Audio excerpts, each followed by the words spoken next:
Welcome back. It is 6:40, the latest on a bus crash in Alabama that injured several students during a Mardi Gras parade. A recap of Trump's first address to a joint Congress and why lawmakers failed to pass a bill protecting victims of domestic violence. Look out. We've got a lot to talk about. Your top 4 and 4 countdown starts right now. Starting with headline number 4, it just seems like we can't go anywhere nowadays, right? Well, 3 middle school students remain hospitalized after a sport utility vehicle plowed into a marching band during a Mardi Gras parade on the Alabama coast. A Gulf Shores city spokesman says 9 other band members have been released from hospital since the crash. The young musicians were injured Tuesday when an SUV driven by a 73-year-old man in the parade accelerated quickly and struck members of the Gulf Shores High School band from behind. Police say the driver is cooperating and there's no indication of drugs or alcohol. Authorities say the crash appears to be accidental and no charges were filed. The SUV was decorated with a banner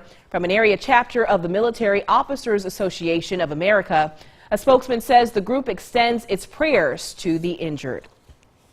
Here's headline number 3. Attorney General Jeff Sessions is responding to allegations that he talked to Russia during the presidential campaign. Well, there are revelations that Sessions talked twice with Russia's ambassador to the United States. But during his confirmation hearing, Sessions said he had no communications with the Russians. Sessions issued a statement saying, quote, "I never met with any Russian officials to discuss issues of the campaign. I have no idea what this allegation is about. It is false," end quote. Well, a growing number of Republicans want Attorney General Jeff Sessions to recuse himself from the investigation into Russian meddling in the election and ties to the Trump campaign.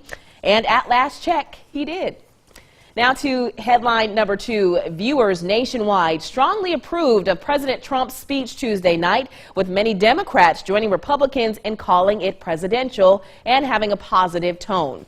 The president gained support for his policy plans among viewers. They came away from it more positive on his ideas for the economy, immigration, terrorism, crime, and Obamacare. In a CBS News poll, viewers across the country strongly approved of President Donald Trump's first address to Congress Tuesday night. Many Democrats, again, joining Republicans in calling it presidential. The poll found that 71% called it unifying. Trump began by addressing a number of disturbing incidents across the country. Recently, Trump specifically mentioned bomb threats directed at Jewish community centers, vandalism at Jewish cemeteries, and a shooting in Kansas City that left 1 Indian man dead and another person hurt.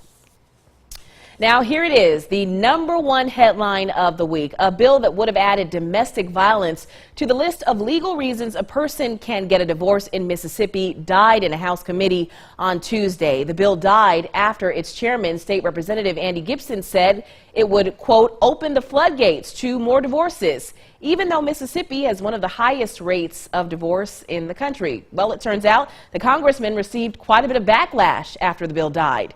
In an email to the Huffington Post, Gibson said his remarks were taken out of context and that domestic violence victims who need a divorce are already covered under the existing grounds. There are currently 12 grounds for divorce in Mississippi, including adultery, drunkenness, and impotence. Yes, I said impotence. Victims of domestic violence can attempt to get a divorce on grounds of habitual, cruel, and inhumane treatment. But experts say it can be difficult to prove. It requires cooperation and does not allow for types of abuse that are not physical. Now, this can pose a problem because verbal abuse is abuse, and domestic violence often happens behind closed doors.